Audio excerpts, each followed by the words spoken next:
નમસ્કાર, આપ જોઈ રહ્યા છો સ્પાર્ક ટુડે ન્યૂઝ। સીઆર પાટીલના મેરેથોન પ્રવાસમાં કેબિનેટ મંત્રી કનુ દેસાઈ સહિત નરેશ પટેલ જોડાયા। કેન્દ્રીય મંત્રી સીઆર પાટીલ અને કેબિનેટ મંત્રીએ વિવિધ પ્રકલ્પોની મુલાકાત લીધી। નવસારી જિલ્લાના પૂર્ણા ટાઇડલ ડેમ અને વાઘરેજ ટાઇડલ ડેમની કામગીરીની સમીક્ષા કરી હતી।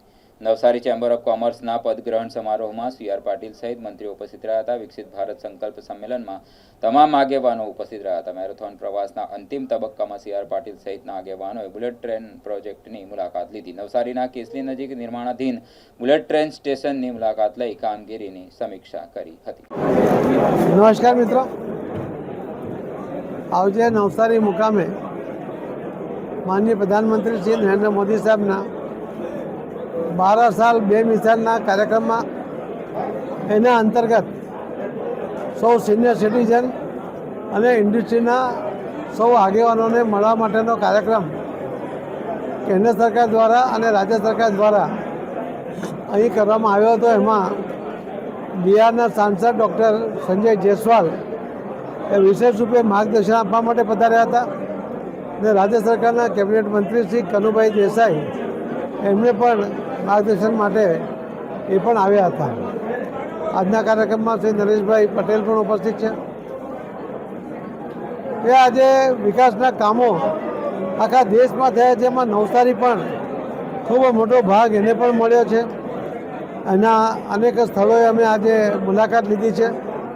અમે પૂર્ણા ડેમની મુલાકાત પહેલાં લીધી, પછી વૃક્ષારોપણનો કાર્યક્રમ પણ આજે કરીએ છીએ અને મેડિકલ કોલેજ જે નવસારીમાં બની છે એની પણ મુલાકાત લઈને અમે વાઘરેજ ડેમ જે લગભગ 100% પૂરો થયો છે અને થોડા જ દિવસમાં એને ખુલ્લો મૂકવામાં આવશે, તો એની પણ મુલાકાત લીધા પછી આખા દેશમાં સૌથી મહત્ત્વનું જે બુલેટ ટ્રેન જે સુરતથી બિલીમોરા વચ્ચે ચાલુ થવાની છે એનું કામ પણ ક્યાં સુધી પહોંચ્યું છે અને નિરીક્ષણ માટે આજે અમે ત્યાં જઈ રહ્યા છીએ।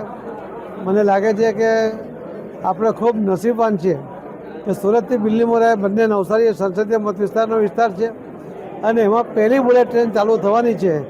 એ આપણા માટે ગર્વની વાત છે અને એ પ્રોજેક્ટ ઝડપમાં આગળ વધે, મુંબઈથી દિલ્હી સુધી આ ટ્રેન ઝડપમાં ચાલુ થઈ જાય કે મુંબઈથી અમદાવાદ સુધીનો પહેલો ફેઝ ચાલુ થાય, એના માટે માનનીય પ્રધાનમંત્રી મોદી સાહેબ અને રેલવે મંત્રી શ્રી અશ્વિની વૈષ્ણવજી પણ પૂરા પ્રયત્ન કરી રહ્યા છે। કામ ખૂબ ઝડપમાં આમાં ખૂબ સારી ક્વોલિટી સાથે બની રહ્યું છે, એનું પણ નિરીક્ષણ કરી રહ્યા છીએ। મેં દાંડી પ્રવાસ માટે પણ કહ્યું છે કે માનનીય પ્રધાનમંત્રી મોદી સાહેબના નિર્દેશથી લગભગ કેન્દ્ર સરકારમાંથી 150 કરોડ રૂપિયા ફાળવીને જે દાંડી મહાત્મા ગાંધીજીનો જેમનો સત્યાગ્રહ અને સવિનય કાનૂન ભંગની લડાઈ એના માટે સૌથી મહત્ત્વનો ઐતિહાસિક બનાવ છે અને એટલા જ માટે દાંડીનું અનેરું મહત્ત્વ છે।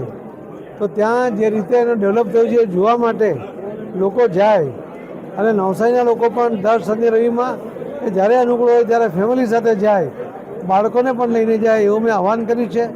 મને વિશ્વાસ છે કે આ એક પર્યટનનું સ્થળ બને, દેશ અને વિદેશમાંથી લોકો પણ ત્યાં જોવા આવે અને લોકો જે જોવા જશે એ સોશિયલ મીડિયા પર નાખશે, એનાથી પ્રચાર થશે એવું મેં એમને વિનંતી કરી છે।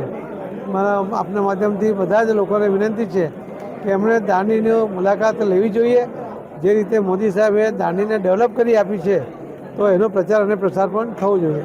ધન્યવાદ।